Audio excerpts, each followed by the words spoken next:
Yes, good afternoon. It's Thursday the 16th of July and I bring you greetings from the memorial gates outside of Wynberg Boys High School. This week has definitely been COVID week. It started off with the announcement by the President on Sunday of more strict measures regarding the sale of alcohol and also reintroducing a curfew in the evenings.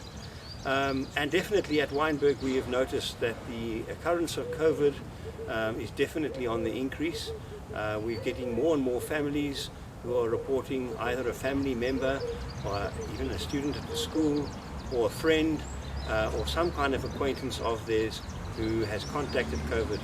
And we certainly have had more cases of boys having to stay at home, having to isolate themselves because of the danger of spreading the virus. We have had some cases recorded at school, particularly in the boarding house, which have necessitated us to take some measures to try and combat the spread of the COVID virus. So in the boarding house we have restricted the accommodation arrangements, and from now on, from this week onwards, we've only allowed one boy per dorm, and we've also introduced stricter social distancing measures as far as the dining hall and so on is concerned. And also in order to try and combat the spread of the virus amongst the matric group, we have decided that for next week the matrics are not going to come in on Monday, Tuesday and Wednesday, just to break the cycle of infection.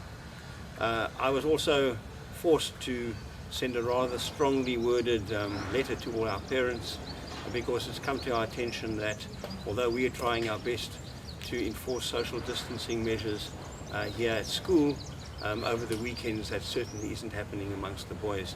So I did send out a letter which was rather strongly worded to the parents to ask them for their cooperation and to assist us in making sure that the social distancing and the wearing of masks and all those measures that are so important are also applied over the weekends when the boys are at home. But it has not all been doom and gloom. We've also had some very good achievements, particularly amongst our matric students, and I'd just like to bring to your attention two of these.